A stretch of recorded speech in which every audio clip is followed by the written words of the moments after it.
Bom, então nessa aula a gente vai dar continuidade aí ao estudo dos espaços regulares e espaços normais, e também T3 e T4. A gente vai começar estudando algumas propriedades aí de caracterização dos espaços regulares. Então, vamos relembrar qual é a definição de espaço regular, né? Então, X, um espaço topológico é dito regular se, dados um fechado A e um ponto fora desse fechado, eu consigo encontrar abertos U e V disjuntos, tais que o fechado está contido num aberto e o ponto está contido no outro aberto, ok? Então, o primeiro resultado aqui é uma caracterização de espaços regulares, né? Então, se X é um espaço topológico, a gente tem as seguintes equivalências. X é regular se e somente se, dado um aberto U em X e um ponto A nesse aberto, eu consigo encontrar um outro aberto de X, tal que A está contido no aberto em X, que está contido no fecho dele mesmo, e cujo fecho está contido dentro de U. Tá? Então, de novo, X é regular, se e somente se, dado um aberto e um ponto desse aberto, eu consigo encontrar uma vizinhança fechada de A contido nesse aberto. Isso é uma caracterização. E uma segunda caracterização é o seguinte: X é regular, se e somente se, cada ponto de X admite uma base de vizinhanças fechadas. Tá? Então, esse é o primeiro resultado que a gente vai demonstrar aqui. Vamos começar observando que A implica B. Né? X regular implica nessa afirmação aqui. Né? Então, seja U um aberto de X, aqui deveria ter U contido em X, seja U um aberto de X e A um ponto de U. Né? Lembrando que eu quero fazer aqui é encontrar uma vizinhança fechada de X, de A, basicamente. Né? Bom, então A pertence a U significa que A não pertence ao complemento de U, ok? Que é um conjunto fechado. Então, aqui a gente está nessa propriedade, a gente está nas hipóteses aqui para que X seja regular. Né? Então, eu tenho um fechado e X no complemento desse fechado. Ok. Bom, então uma vez que X é regular, existem abertos disjuntos V e W, tais que separam A desse fechado aqui. Né? Ou seja, A pertence a V e X menos U está contido em W. Tá? Ora, mas uma vez que V e W são conjuntos disjuntos, né, eu tenho que A pertence a V, que está contido no complementar de W. V está contido no complementar de W, que por sua vez está contido em U, uma vez que o complementar de U está contido em W. Então, na hora que eu aplico o complemento dos dois lados aqui, eu tenho que inverter a continência, ok? Então, eu tenho que A pertence a V, que está contido no complementar de W, que está contido em U. No entanto, W é um conjunto aberto, que implica que o complementar de W é um conjunto fechado, certo? Então, como V está contido no conjunto fechado, eu tenho que o fecho de V também está contido no mesmo conjunto. Então, a gente conclui que A pertence ao fecho de V, que está contido em X menos W, que está contido em U, ok? Aqui, desculpa, que eu tenho um pouco mais, né? O A está contido em V. A pertence a V. A pertence a um aberto que está contido num conjunto fechado aqui, que está contido em U. Né? Logo, o fecho de V também está contido em U. Muito bem, então a gente tem demonstrado a primeira implicação. Agora vamos ver que essa afirmação B aqui, essa caracterização B aqui, implica na existência de uma base de vizinhanças fechadas para cada ponto de x, né? Então, vou tomar x, um ponto aí do meu espaço topológico, e vou definir esse Bx como sendo o fecho de todas as vizinhanças aí de x, tá? E vamos demonstrar que Bx definido dessa forma é uma base de vizinhanças, tá? Então, para isso que eu preciso fazer? Eu preciso tomar uma vizinhança qualquer aí de x e demonstrar que existe um elemento dessa base que está contido nessa vizinhança, ok? Então, seja U uma vizinhança de x, e por B eu tenho garantido a existência de um aberto em x, tal que x pertence a esse aberto que está contido no fecho e o fecho está contido em U, ok? Então, uma vez que V é aberto, a gente tem que V é uma vizinhança de x, né? Sendo V uma vizinhança de x, pela definição de Bx, eu tenho que o fecho dela está contido em Bx, né?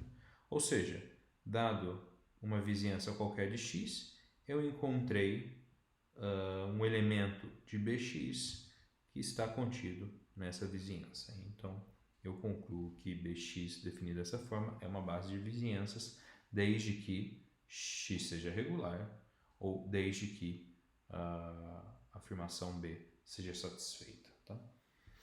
Então, para finalizar a equivalência, eu vou mostrar que sempre que um espaço topológico admite uma base de vizinhanças fechadas, então esse espaço topológico é regular, tá? Muito bem. Então, seja A um subconjunto fechado de x e um ponto x aqui que não está em A, tá? Então, eu estou lá nas hipóteses iniciais, na configuração inicial, para verificar se x é normal. Tem um fechado e um ponto fora desse fechado, tá? Então, pela afirmação C, eu consigo encontrar uma vizinhança fechada de x, né? Ou seja, eu consigo encontrar um subconjunto fechado de x cujo interior contém o ponto x, o elemento x, ok? Bom, isso contido nesse fechado, né? Contido nesse aberto, desculpa, né? Então, de novo, A é um fechado, x está no complemento desse fechado, né? Isso é o que eu preciso iniciar para verificar que x é normal, mas o complemento desse fechado é um conjunto aberto, né? Então, por C, existe uma vizinhança fechada, uma base de vizinhança de fechados, né? Então, x pertence a esse aberto então é uma vizinhança de x, então por C eu encontro uma vizinhança fechada de x que está contido nessa vizinhança inicial aí, complemento de A, ok? Então aplicando o complemento dos dois lados aqui dessa continência, a gente tem que A está contido no complemento de F, o qual por sua vez é um conjunto aberto, né? Então a gente tem que x pertence ao interior de F, porque F é uma vizinhança de x.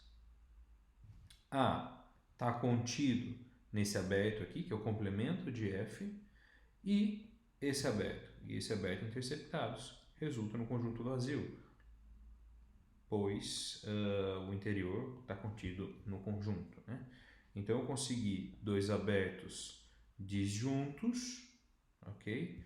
Sendo que um contém o fechado e outro contém um ponto. Isso daí é o que é necessário para garantir que x é um conjunto regular. Então fica demonstrada aí as equivalências entre essas afirmações aqui. Logo, eu tenho duas caracterizações para a regularidade de um espaço topológico.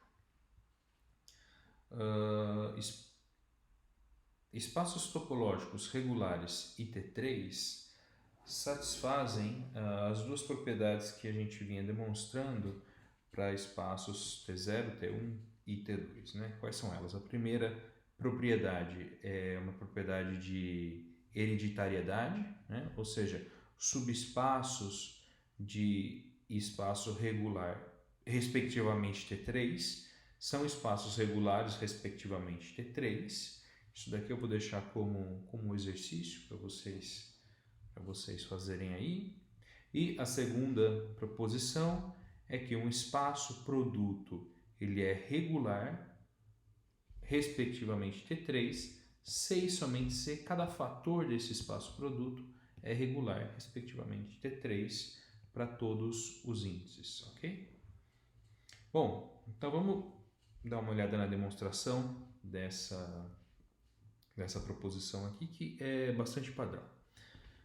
Bom, a implicação a gente já havia visto que os espaços, na topologia produto, né, os fatores do espaço produto eles são homeomorfos a subespaços do espaço produto. Né? Então, cada xi é homeomorfo a um subespaço de x.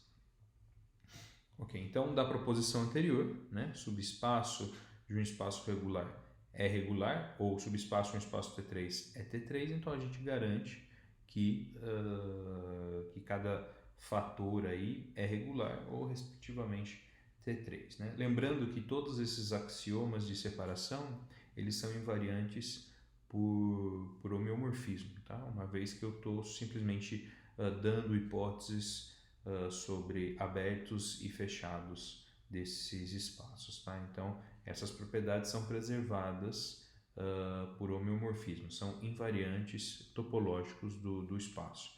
Então, se eu tenho um espaço que é regular, nesse caso é um subespaço de x, né? Então eu tenho que qualquer outro espaço homeomorfo a ele também vai ser regular, T3, T0, T1, etc. Muito bem, então para a volta a gente vai trabalhar aí com abertos e fechados no espaço produto. Né? Então suponha que xi é regular, né? Que cada fator aí do meu espaço produto é regular. Então seja U um aberto contendo um ponto A. Então, 1 é o aberto do meu espaço produto que contém esse meu ponto A. Né? Então, o que eu vou querer verificar aqui é que é essa caracterização B. Ok? Então, dado U um aberto e A um ponto de U, eu gostaria de encontrar aí uma vizinhança fechada de A. Tá, então sendo U um aberto, eu sei que existe um subconjunto finito de I, né, um subconjunto J, tal que U se escreve como sendo esse produto aqui, né? Eu estou trabalhando U como sendo um aberto básico aí do meu espaço produto, eu posso fazer isso sem problema. Né? Então, U se escreve como produto dos espaços xi para I no complementar de J, cartesiano com o produto de uj para j em j. Né? Como A pertence a esse aberto, eu tenho que, por definição, né, que a projeção de A no espaço xj também pertence ao aberto uj. Ok? Bom, agora eu vou utilizar a hipótese de que xj é regular para todo j. Né? Então, uma vez que xj é regular e o j é uma vizinhança de πj de A por B, eu coloquei C, mas eu estou utilizando B aqui, né? Por B existe um aberto VJ contido em XJ, né? Tal que πj de A pertence a VJ, que está contido no fecho de VJ, que está contido em UJ. Né? Então aqui eu estou simplesmente utilizando o fato de que cada XJ é regular. Assim, eu posso construir esse aberto aqui no espaço produto. Né? É simplesmente o produto dos espaços, fatores aqui para os índices pertencentes ao complementar de J, cartesiano com o produto com o produto de VJ para J pertencente a esse subconjunto finito de índices, né? Então, pela definição aí de aberto básico, né, no meu espaço produto, eu tenho garantido que esse V aqui é de fato um aberto. E mais, da forma que ele foi construído, a gente garante que esse aberto contém o ponto A, ok? E se eu passo o fecho no aberto, passar o fecho nesse conjunto aqui, a gente já viu que eu posso, o fecho ele passa para dentro do produto, né? Então vai ser simplesmente esse produto aqui, cartesiano, com o produto dos fechos aí de VJ, ok? Como cada um dos fechos está contido em UJ, para todo J, a gente garante que o fecho de V está contido em U, ok? Então fica demonstrado aí que se cada xi é um espaço regular, então o produto entre eles também é um espaço regular. Para verificar que o mesmo vale para o espaço T3, basta relembrar que um espaço T3 é um espaço regular que é T1 e a gente já demonstrou que essa proposição aqui é válida para espaço T1. Logo, a gente também tem garantido aí o resultado para espaços T3.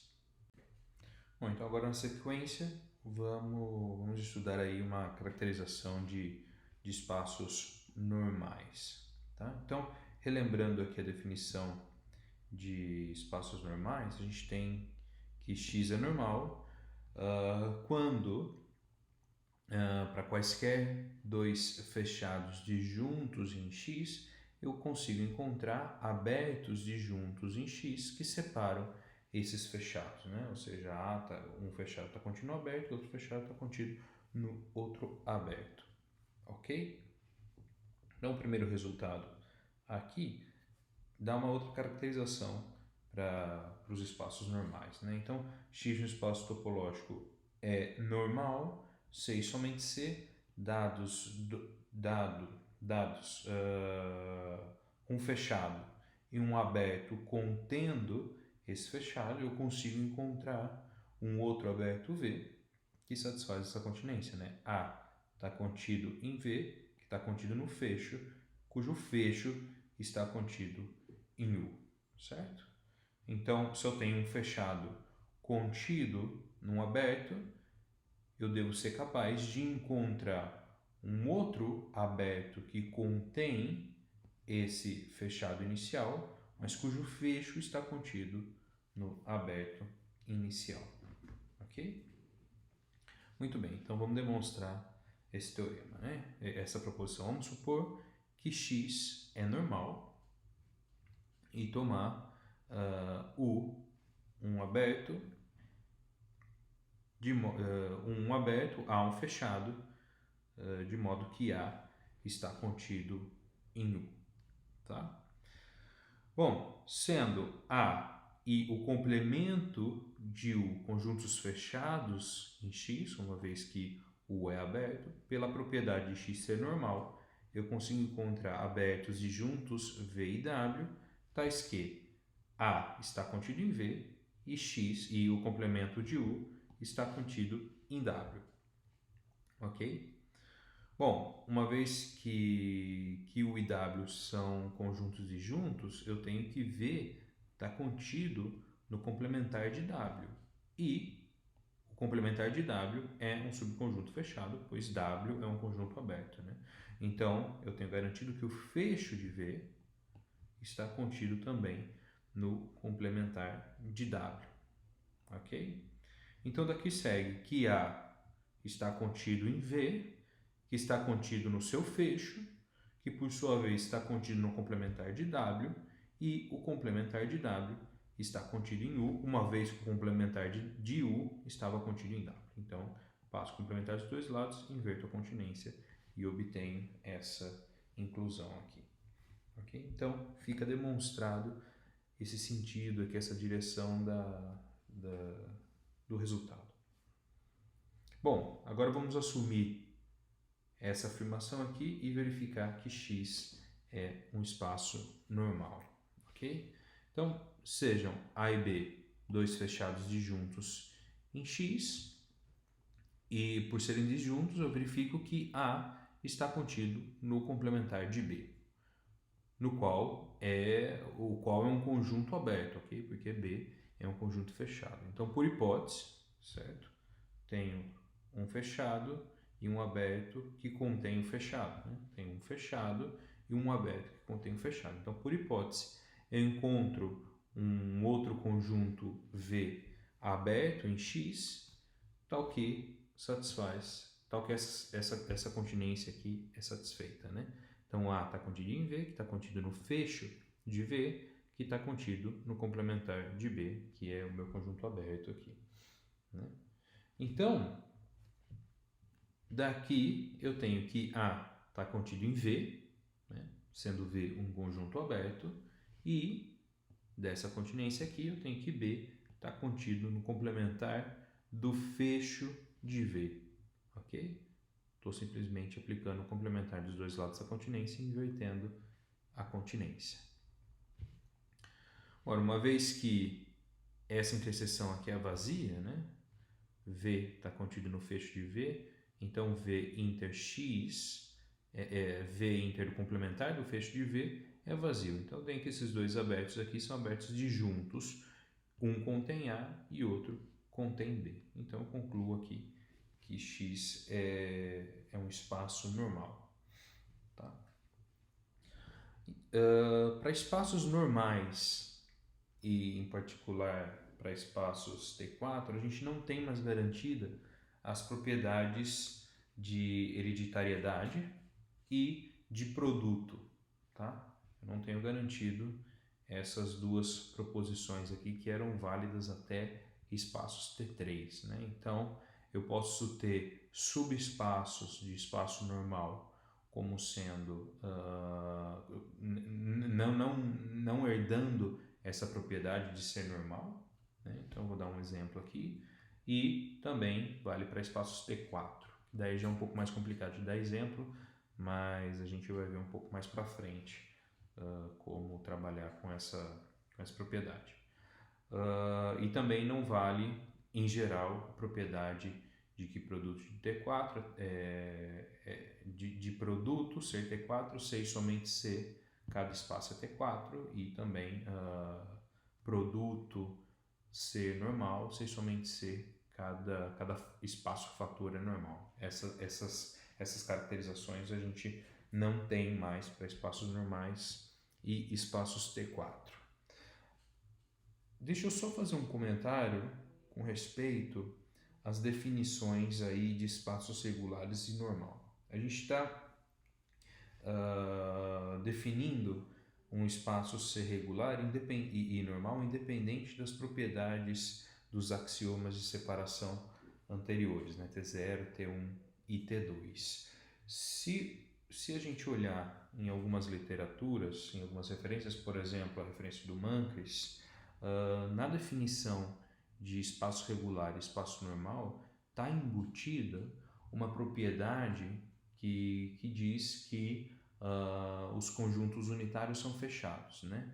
Então, para X ser normal e regular, segundo a definição de alguns autores, por exemplo, Mancris, é necessário pedir que os pontos, né, que os conjuntos unitários dos espaços sejam fechados. Se vocês bem se lembram, essa propriedade é equivalente a dizer que um espaço é T1. Né? Se a gente volta um pouco mais para trás aqui, a gente tem que X é um espaço T1, C e somente C. Cada subconjunto unitário aqui é um subconjunto fechado aí na topologia de X. Tá?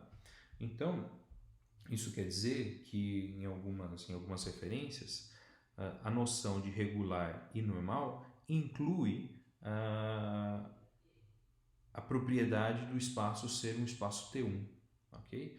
Então, por exemplo, no Mancris, ele não faz a distinção de espaços regulares e espaços T4, espaços regulares e espaços T3, espaços normais e espaço T4. Aqui a gente está fazendo essa distinção porque o Mujica faz essa distinção. Então, no Mancris, quando vocês forem fazer exercício e olhar a referência, espaço regular e T3 são as mesmas coisas, ok? E espaço normal e T4 também são as mesmas coisas, uma vez que a definição de regular e normal lá já exige que o espaço seja um espaço T1, tá? Bom, aqui o exemplo que fica como exercício aí, vocês verificarem. Tem essa proposição aqui, né? Eu não comentei. Essa proposição fala o seguinte, né? Apesar de subespaço de espaço normal e T4 não ser respectivamente normal e T4, a gente tem uma proposição um pouco mais fraca que fala o seguinte, que subespaço fechado de um espaço normal e de um espaço T4 é também um espaço normal e T4 respectivamente, ok? Então fica como exercício essa proposição aqui. Na sequência eu dou um exemplo dou basicamente um contra-exemplo para essa propriedade da hereditariedade, né? Eu vou dar o exemplo de um espaço que é normal e de um subespaço que não é normal. Então, o que eu estava comentando com respeito às definições é que se eu excluo da definição de espaço normal a propriedade dele ser T1, então eu consigo um exemplo relativamente simples aqui de um espaço que é normal e que admite um subespaço não normal. Se eu incluo na definição de normal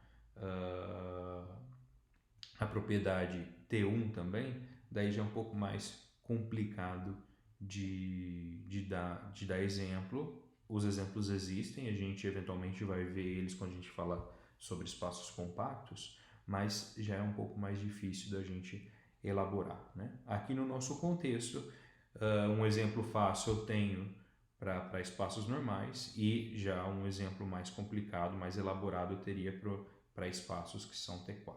Tá?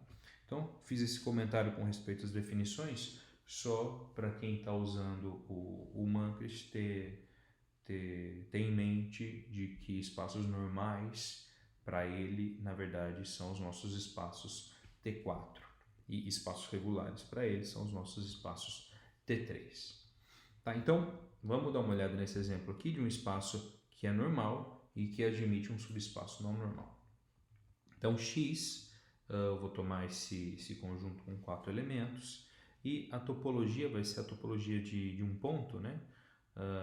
Que é o conjunto de todos os subconjuntos que contém um ponto específico, no caso D aqui. Né? Então, é o vazio, o conjunto inteiro, o conjunto unitário D, conjunto binário aqui BD e BCD. Okay? Então, isso daqui a gente já viu em contextos mais gerais, que é de fato um espaço topológico. Bom, o conjunto aí, a coleção de subconjuntos fechados, eu posso obter simplesmente olhando os complementos aí dos abertos, né? Então eu tenho essa coleção aqui de subconjuntos como sendo os fechados nessa topologia tal. E a gente pode observar que não existem fechados disjuntos em X, certo? Então, X vai ser um subconjunto normal por vacuidade, porque na definição de subconjuntos normais eu partia de subconjuntos que são de subconjuntos fechados disjuntos, né? Ou seja, A inter B é vazio. Então, se eu escolho um subconjunto fechado aqui, a única outra possibilidade que eu posso escolher para que seja disjunto é o próprio vazio. Né? Então, eu tenho trivialmente garantido que X é normal. Ok?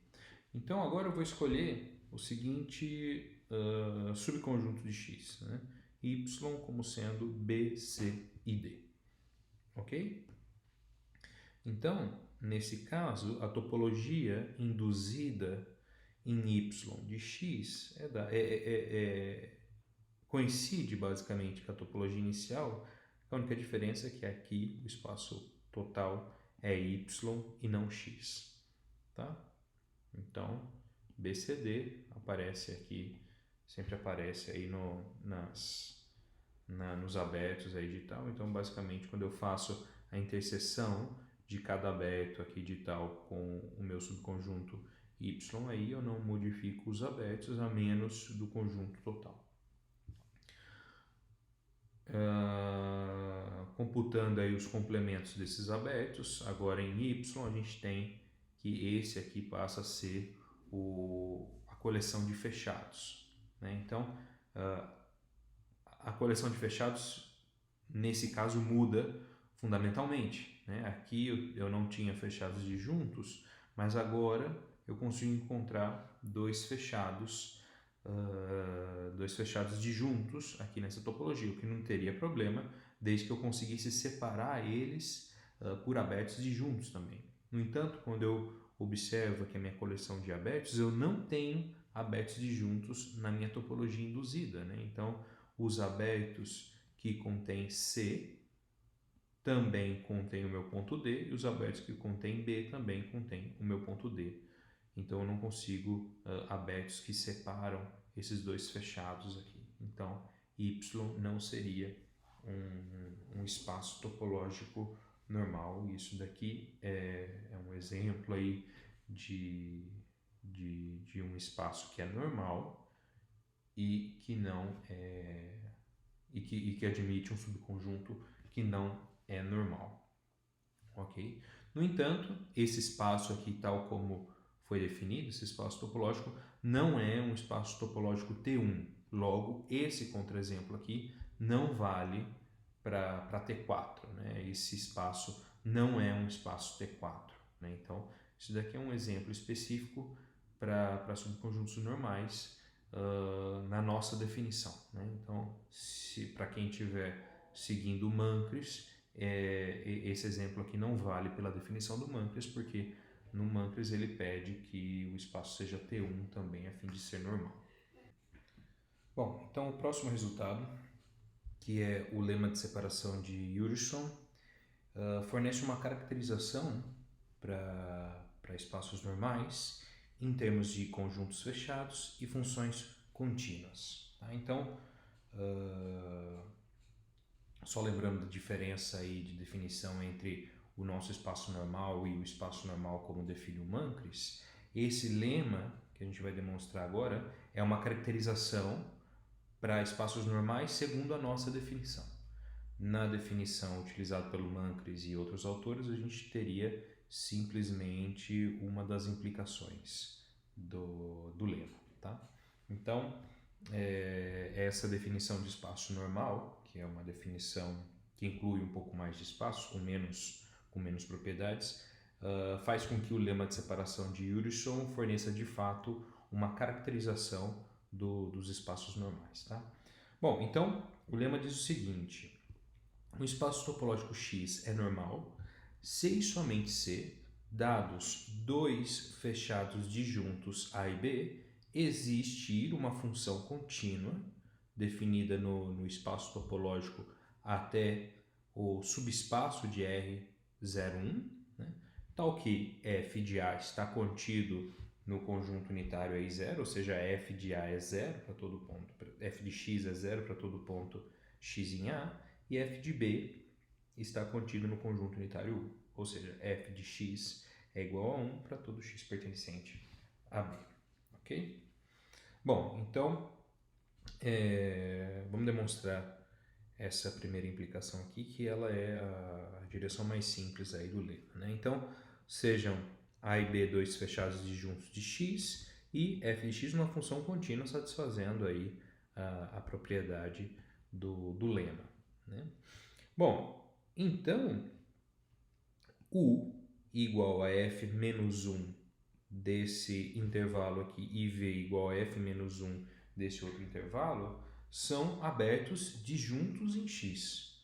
Isso porque, uma vez que eu estou trabalhando nesse subconjunto aqui do R, esses intervalos semi-abertos aqui de fato são abertos em 0,1, né? Tanto o 0,5 quanto o meio 1, mesmo que sejam fechados em 0 e 1, eles são intervalos abertos aí nesse espaço, né? Como f é uma função contínua, a gente tem que a imagem inversa de aberto é aberta, né? Então, U e V são abertos disjuntos em X, tais que A está contido em U e B está contido em V. Né? Então a gente obtém aí que X de fato é um espaço normal. Muito bem, então agora para outra implicação, vamos assumir que X é um espaço normal e sejam A e B conjuntos fechados e disjuntos. Né? Muito bem, então considere o conjunto denso, a gente já vai ver por que ele é denso, né? Em 0,1 definido da seguinte forma. Né? Então são todos os pontos aí dados como esse quociente, k dividido por 2 elevado a n, onde n é um número natural e k varia de 1 até 2n menos 1. Né? Então, eu estou afirmando que esse é o conjunto denso. Vamos só fazer um esboço da demonstração aqui, porque ele é um conjunto denso em 0,1. Né? Então, sejam A e B, dois elementos, aí, dois números entre 0 e 1, né? A maior ou igual que 0, estritamente menor que B e B menor ou igual que 1. Né? E considere a diferença aí D como sendo B menos A. Né? Então, isso é um número maior que 0 e menor do que 1. Como esse quociente aqui, 1, dividido por 2 elevado a n, vai para 0, né? Converge para 0 quando n cresce, eu consigo encontrar um n natural aí, tal que 1 dividido por 2 elevado a n é menor que d, ou seja, é menor que a distância entre A e B dentro do conjunto 0, 1. Né? Então, só um esboço aqui da ideia de como verificar que esse conjunto é um conjunto denso. Né? Então, tomando o intervalo 0, 1, eu tenho os meus pontos aqui A e B, e eu começo a dividir o intervalo 0, 1 por 2. Né? Então, aqui seria a primeira divisão por 2, tomando n igual a 1, por exemplo. Daí eu posso dividir de novo o intervalo por 2, né? Divido de novo cada intervalinho que aparece aqui por 2 e assim por diante. Né? Uma vez que o tamanho de cada intervalo aqui é justamente 1 sobre 2 elevado a n. Né? Uma vez que eu encontro esse n aqui, que 1 sobre 2 elevado a n é estritamente menor que essa distância, então para esse n, A e B não podem estar contidos numa mesma partiçãozinha aqui, ok? Então o que a gente demonstra é que eles têm que estar em partições distintas. Logo, eu sempre posso encontrar, né, um elemento aí que está entre esses dois números. Né? Eventualmente eles poderiam estar mais distantes e então eu posso variar o k entre 1 até 2 elevado a n, que é o número de partições aqui, e encontrar um elemento em D que está entre A e B. Né? Então, isso basicamente está falando que qualquer aberto aí nesse intervalo intercepta o conjunto D em algum ponto, o que implica que o meu conjunto D é um conjunto denso em 0, 1, ok? Então, a afirmação que eu faço é o seguinte, né? Para cada R dentro desse conjunto denso aqui, é possível encontrar um aberto UR em X satisfazendo as seguintes propriedades. Né? A está contido em UR para todo R em D. B está contido no complemento do fecho de UR para todo R em D. E o fecho de US está contido em UR para todo SR em D, tais que S é menor que R. Né? Então, eu comecei a demonstração aqui com dois fechados disjuntos, né? Defini esse meu conjunto denso e agora eu estou afirmando que para cada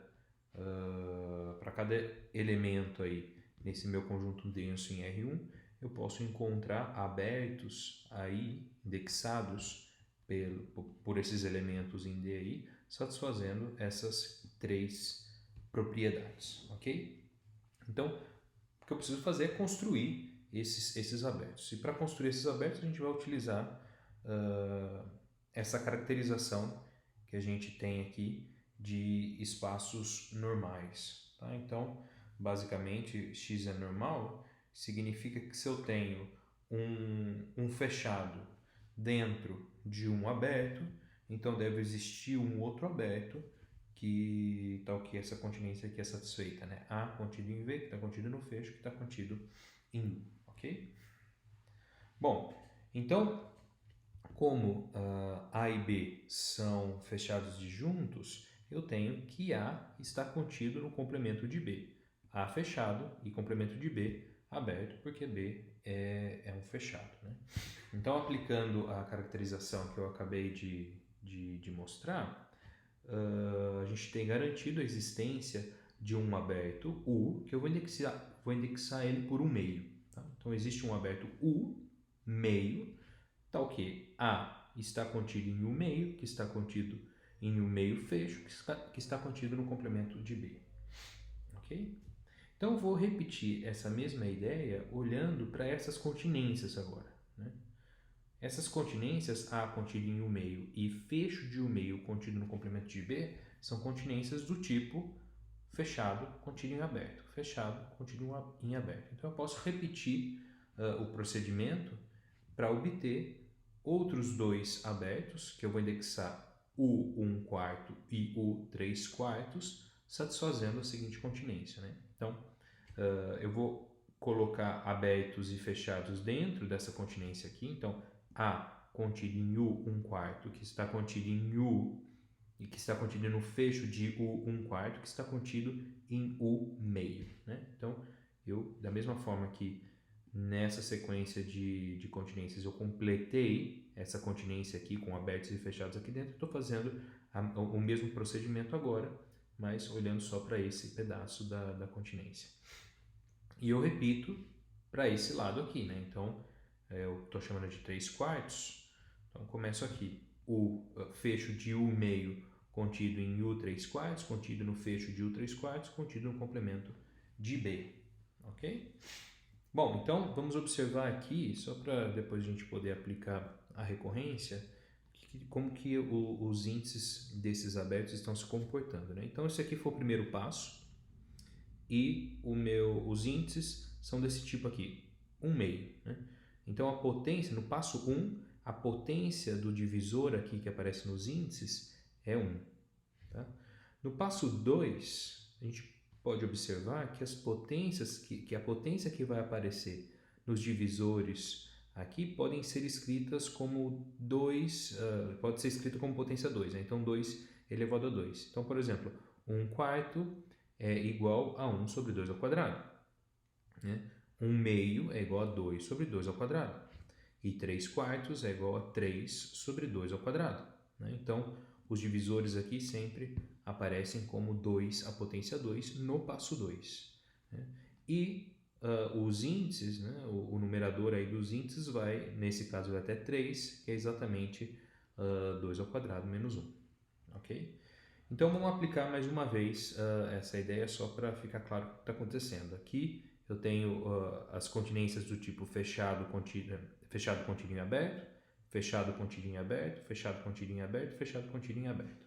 Então, eu vou agora aplicar essa mesma ideia e vou obter aí 1, 2, 3, 4 novos abertos, satisfazendo basicamente a mesma regra de continência, né? Então, lembrando agora que no passo 3 eu deveria esperar aí potências 3 nos divisores aí dos meus índices, né? Então, A vai estar contido em U1 sobre 2 ao cubo, que está contido no fecho de U1 sobre 2 ao cubo, que está contido em U2 sobre 2 ao cubo. Ok? Então, essa primeira continência aqui está relacionado com essa continência aqui. 2 é 1/4, é justamente 2 sobre 2 ao cubo, ok? Então, a gente tem essa primeira continência. Agora, U 2 ao cubo está contido no fecho de U 2 ao cubo, que é essa continência aqui. Então, agora eu tenho outra continência do tipo fechado contínuo e aberto e eu vou completar com mais um aberto e um fechado. Continuando a sequência, eu tinha 1, 2, aqui aparece U 3 sobre 2 ao cubo, contido no fecho de U3 sobre 2 ao cubo. E assim por diante, né? Completo essa continência aqui, essa continência conectando essas duas continências aqui, essa daqui aqui embaixo, né? Meio é 4 sobre 2 ao cubo, então eu tenho aqui. E agora eu adiciono mais um aberto e um fechado dentro dessa continência, que é o 5, 2 ao cubo. Repito isso e vou até o 7, 2 ao cubo, e 7 é 2 ao cubo, menos 1. Né? Então, a cada passo, eu consigo aí abertos, né? A cada passo n aí, consigo aí abertos do tipo U, K2 elevado a n, né? Então, a potência do divisor, do denominador aqui do quociente que aparece no índice é controlado pelo passo, né? No passo que eu estou nessa minha recorrência. E os numeradores aqui vão de 1 até 2 elevado a n menos 1. Então aqui a gente já vê exatamente os elementos aqui desse meu conjunto D aparecendo, ok? Então no passo n eu consigo esses abertos. E observa que o aberto que eu consigo no passo 1, ele é fixo, né? Ele é o mesmo aberto que aparece no passo 2 e que é o mesmo aberto no passo 2 aqui, né? E que é o mesmo aberto que vai continuar aparecendo aqui no passo 3 e assim por diante. Eu não modifico esse aberto, da mesma forma que eu não modifico A e o complemento de B, eu não modifico os abertos que vão aparecendo em cada passo. Eu simplesmente estou incluindo mais abertos e fechados em cada dupla aí de continência, ok? Muito bem. Então, com essa construção, dado um R pertencente a D do tipo K dividido por 2 elevado a n, K menor ou igual que 2 elevado a n menos 1, eu posso repetir esse procedimento indutivamente, né, a fim de obter um aberto UR em X satisfazendo A e B, ou seja, ele contém A e está contido no complemento de B. Logo, ele contém A e o complemento do fecho de UR, né, que são os fechos que vão aparecer aqui, né, esses fechos estão contidos no complemento de B, logo B está contido no complemento do fecho de UR. Né? Então, A e B aparecem aí pela definição de UR. Os itens A e B, né? Muito bem. Agora eu preciso verificar o item C. O item C está me comparando o fecho de um desses abertos com outro aberto. Então, vamos tomar S e R em D, ou seja, S é escrito como K1 dividido por 2 elevado a N1 e R é um K2 dividido por 2 elevado a N1, onde K1 e K2 satisfazem as desigualdades aqui provenientes da definição do meu conjunto D. Né? Então, K1 é menor ou igual que 2 elevado a N1 menos 1 e K2 é menor ou igual que 2 elevado a N2 menos 1. Né? Tais que S é menor que R.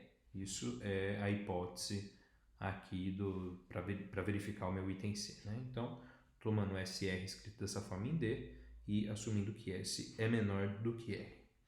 Então, é um pouco complicado comparar S e R escrito dessa forma, então vamos igualar aqui o denominador desses quocientes. Né?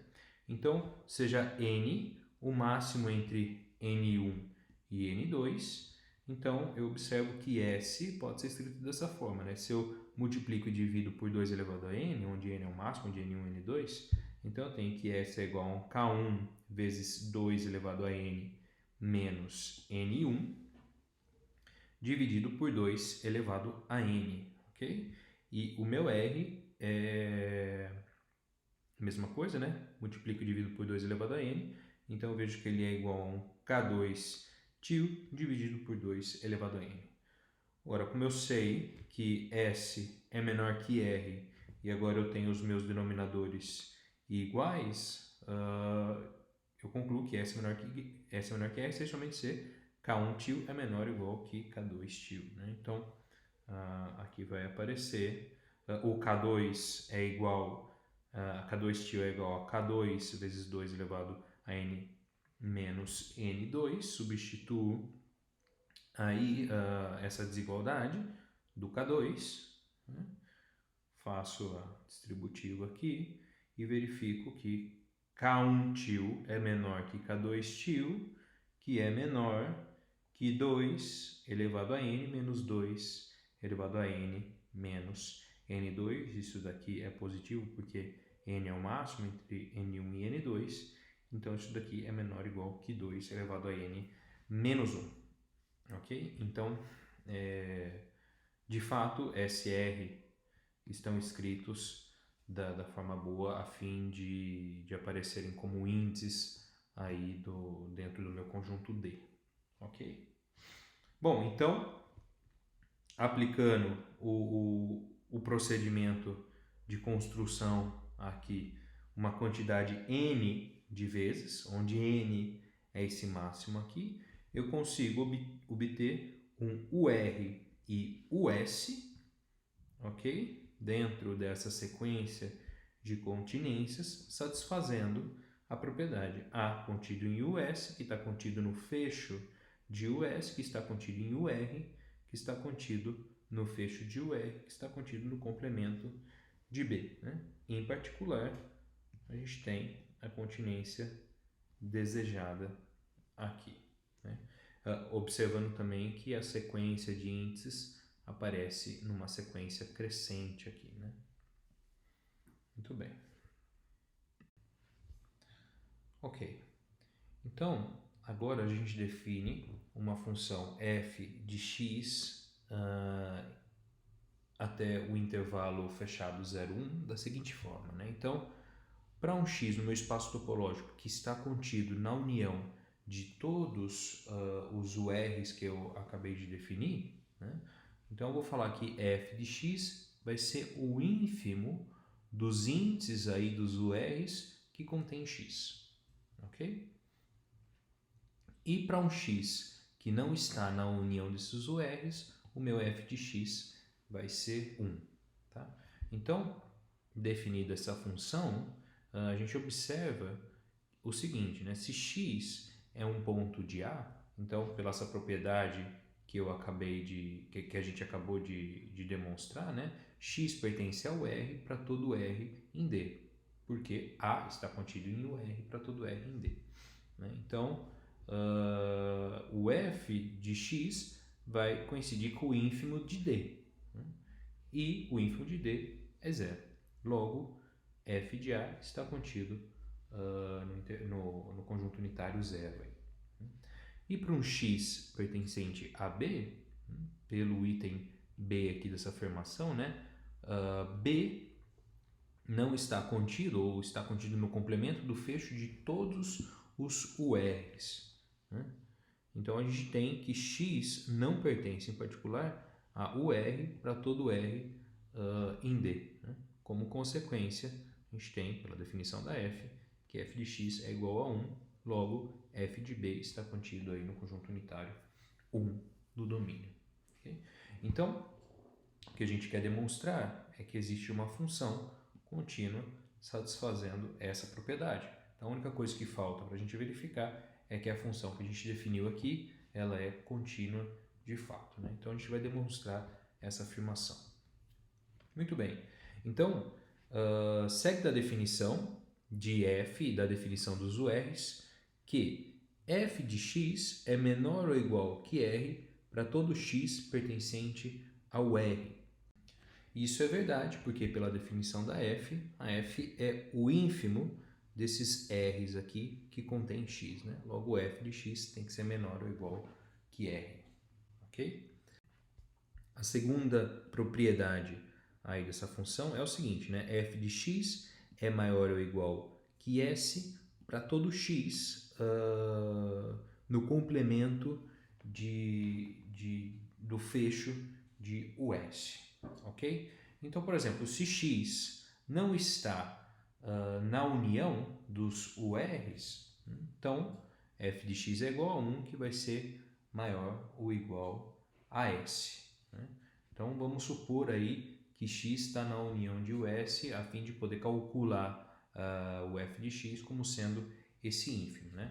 Uma vez que x não pertence ao fecho de us, eu tenho que x também não vai pertencer ao aberto us, ok?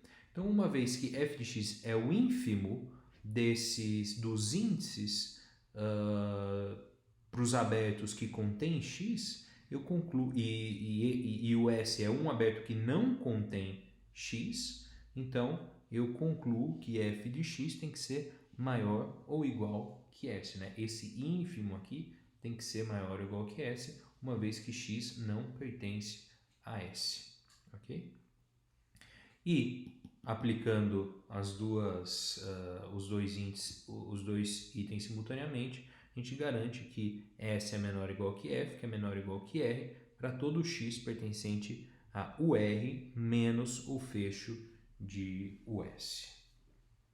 Muito bem, então vamos demonstrar ponto a ponto que essa função ela é uma função contínua. Tá? Então, primeiramente, seja A um valor no domínio, tal que f de A é igual a zero. Tá? Então, vamos mostrar que para esse ponto, f é uma função contínua. Bom, f de A igual a zero implica que A pertence a UR para todo R em D. Ok? Então, só para argumentar esse fato, né? Se para algum R em D A não pertencesse ao R, eu teria que o A não pertence ao fecho de US para todo S menor que R. Isso pelo item C da afirmação que a gente demonstrou, né? Porque o S fecho está contido em UR sempre que S é menor do que R, né? É isso que eu escrevi aqui. Então, A não pertence ao fecho de US para todo S menor que R. Isso implica, pelo item 2, né, que f de A é maior ou igual que S, que é maior que zero. Logo, f de A igual a zero implica que A tem que estar em UR para todo R em D. Né? Assim, dado epsilon maior que zero, eu vou escolher um R em D, tal que R é menor do que epsilon. Então, o R é um aberto em X que contém A, ok? A está em um R para todo R. Então, o R é um aberto em X que contém A, tal que, por I, né? X está em UR, f de x é menor ou igual que R, mas eu escolhi R menor do que epsilon. Então, o que eu estou garantindo aqui é que a imagem desse meu aberto está contida dentro do aberto aí no contradomínio. Muito bem. Continuando, né? Agora eu vou tomar um ponto A no meu domínio, tal que f de A é igual a 1. Okay? Então, f de A igual a 1 implica que A não pertence ao fecho de US para todo S em D. Então, de fato, se para algum S eu tivesse que A pertence ao fecho de US, então A pertenceria ao UR para todo R maior que S. Isso, novamente, pelo item C dessa afirmação que a gente demonstrou, né? O S está contido em UR sempre que S... o fecho de US está contido em UR sempre que S é menor do que R. Ok? Bom, Logo, pela propriedade I aqui, que a gente observou, eu teria que f de A é menor ou igual que R e R é estritamente menor do que 1, ok? Contrariando o fato de que f de A é igual a 1. Assim, dado epsilon maior que zero, eu vou escolher um S em D, tal que S é maior do que 1 menos epsilon. Então, então o complemento do fecho de US em X é um aberto em X que contém A, ok? Porque A não está no fecho de US, tal que, pela propriedade 2i aqui, f de x é maior ou igual que S, que é maior do que 1 menos epsilon, né? Então esse intervalinho aqui, né, que eu desenhei aqui, né, os pontos entre 1 menos 0 e 1 é um aberto no meu contradomínio contendo a imagem de A, e eu encontro um aberto no meu domínio, o R, que contém A, tal que f de UR está contido nesse aberto do meu contradomínio. Então a gente garante aqui que f é contínua para pontos do meu domínio, tal que a imagem é 0 e tal que a imagem é 1. Ok, agora para finalizar a demonstração desse lema, eu vou considerar pontos no meu domínio, tal que a imagem é estritamente maior que 0 e estritamente menor do que 1. Né? Então, dado epsilon maior que 0, eu vou tomar pontos em D, RS em D, tais que f de A menos epsilon é menor do que S, que é menor do que f de A, que é menor do que R, que é menor do que f de A mais epsilon. Né? Então, basicamente, o que eu estou fazendo aqui, eu tenho a minha reta, né, o meu intervalinho 0, 1, eu tenho o f de A aqui, o f de A mais epsilon e o f de A menos epsilon. Como o D é denso em 0, 1, eu consigo colocar um S e um R entre esses valores aqui, ok? E eu afirmo que essa propriedade implica que A pertence a UR menos o fecho de US. Né? Então, para verificar isso, suponha que o A não pertence a esse conjunto, a UR menos o fecho de US. Então, de duas uma, ou A não pertence ao UR, né? Vou chamar essa situação de situação 1, ou A pertence ao fecho de US, ok? Então, por 1, né, se acontece o 1, a gente tem o seguinte, A não pertence ao fecho de UR' para todo R' menor do que R, ok? Isso pelo item C que a gente demonstrou na última afirmação, né? Porque o fecho de UR' está contido em UR para todo R' menor do que R. E pela propriedade 2i, que a gente verificou aqui atrás, né? Pela propriedade 2i, o f de A vai ser maior ou igual que R' para todo R' menor do que R. Né? R' aqui, arbitrário, menor do que R. Aplicando o supremo dos dois lados, aqui não depende de R, né? A gente tem que o f de A é igual ao R, o que é um absurdo, porque f de A é estritamente menor do que R. Ok? Bom, o fato 2, acontece uma coisa semelhante. Se A pertence ao fecho de US, então eu tenho que A pertence a US' para todo S' maior do que S. Isso porque o fecho de US está contido em US' sempre que S' é maior do que S. Né? Então, pela propriedade I que a gente já havia verificado, f de A é menor ou igual que S' para todo S' maior do que S. Aplicando o inf, a gente conclui que f de A é igual a S, o que é uma contradição com o fato de f de A ser estritamente maior do que S. Ok, né? Então, portanto, o R menos fecho de US é um aberto em X contendo A, né? Então, pela propriedade 3, que a gente já verificou, a gente conclui que S é estritamente menor do que F de X, que é estritamente menor do que R, para todo X nesse aberto, o R menos fecho de US, ok? E isso implica, né, por essa escolha que a gente fez aqui, né, S é estritamente maior que F de A menos Epsilon e R é estritamente menor do que F de A mais Epsilon, né?